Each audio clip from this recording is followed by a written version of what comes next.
Welcome back to TWI Fishing, everybody. My name is Tim, and today we're going to talk about catching bass in the heat of the summer, the hottest parts of the day. We're going to talk about possibly where the fish go, and actually a little technique that probably not many guys are using at your local ponds or local lakes. So hopefully we can learn something new and help you put more fish in the boat or on the bank. We've reached the peak of the hot weather, the peak of the water temperature, in my opinion. Water temperatures are probably anywhere from low 80s to mid 80s, depending on where you're at. And fishing is pretty tough.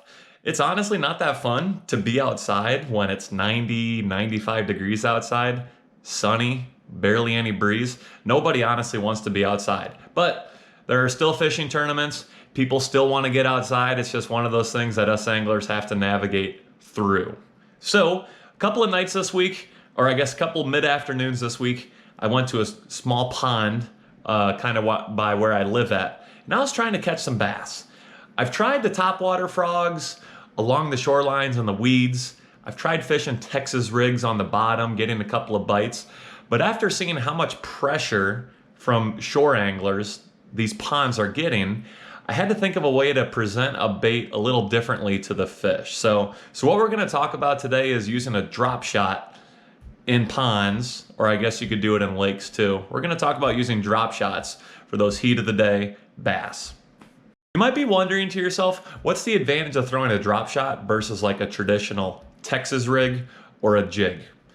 In my opinion, when the sun is at its highest peak, keep in mind I'm fishing a pond here that doesn't have any trees, any timbers, any laydowns. The fish have two options for cover. They either have the weeds along the shoreline, or they have like the color line, or basically where the light can't penetrate through the water anymore. So essentially most of the bass were hanging out on the edges of the weeds, the edges of the weed drops. You could feel it with your bait. I feel like a lot of those fish are used to sitting on the bottom, feeding up, okay? And if you have jigs or Texas rigs, those fish are constantly looking down to feed. Don't get me wrong, you can still catch fish that way, but I feel like if you're able to present a bait maybe a foot or 6 inches above their heads and kind of just dangle it there, I feel like that's something they're not used to seeing, and I feel like it can help you get a couple more bites. Let's take a look at what that drop shot that I was using exactly consists of. I don't know how well this is going to show up with this clear tackle box background, but basically here's my setup. All I basically have here is, gosh, I don't even know what size this is. Maybe a 2 or a 1, I'm not sure. It's just a standard little drop shot hook. And about, let's see, how far down do we got this? Maybe about a foot down or so. 15 inches or so. I got tied on one of these little, I'm just gonna call it like a drop shot weight. Basically, this weight is super nice to like basically travel through the weeds and whatnot. If you have on one of those egg sinkers, they're gonna get caught in the weeds pretty badly, but these barrel weights do a really good job even around weeds. Since I'm fishing in less than 10 feet of water traditionally, you don't need that heavy of a weight. I think that's a 1/4 ounce weight, and it did plenty enough job even in a little bit of a breeze. So again, above that, I mean, you want to put a little soft plastic. The reason why I chose this bait here is because it's actually a very buoyant bait. It's actually a bait by Z-Man. It's called the Baby Goat. So essentially it's a little beaver style bait. It's 3 inches long. It's got 2 little flappers here on the back, but essentially this thing is money looking in the water. When your bait sinks to the bottom, on slack line, this goat will literally sit up like this, and those tails will just be pointing upwards. This bait does not sink at all. It does not slowly sink. It is literally sitting stationary, and as you're jiggling, it's kind of just pumping up and down like this. Legs are flapping. So this was definitely what I felt like was something that not any other guys are going to be throwing, especially in a pond that has some weeds. Definitely a bait that I found some success with. Definitely a bait that I'm gonna have tied on when I take my boat out. I feel like this technique might be a little better than a Texas rig or a jig once you actually find the fish, but also as a result, I think you gotta fish it a little slower in order to get those fish to bite.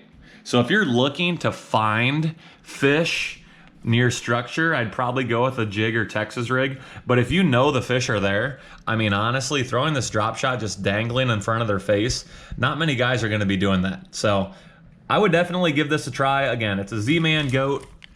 It's a little 1/4 ounce barrel sinker, about 12 to 15 inches of line, and go to work. If you end up getting a lot of weeds on your line, either A, scale down your weight, or B, cast to other spots, because there are spots that are definitely weedier than others.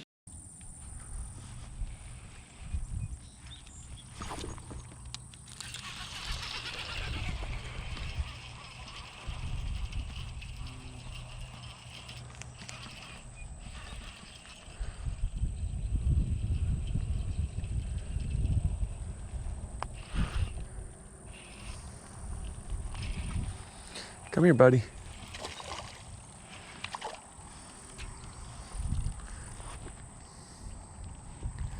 Got him.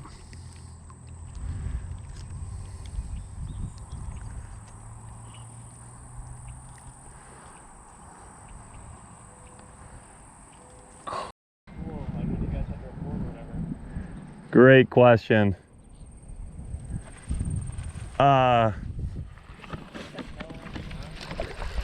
Well, I was just jiggling it.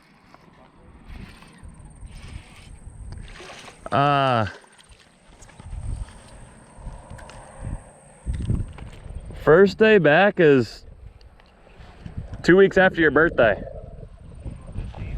Yep. Heck. I hope this technique kind of makes sense. I'm sure a lot of us have heard of the drop shot before and kind of know how it works, but if not, it's definitely a fun bait that can get you a lot of extra bites. So I enjoy you tuning into the channel, everybody. Thanks for watching. TWI Fish and checking out.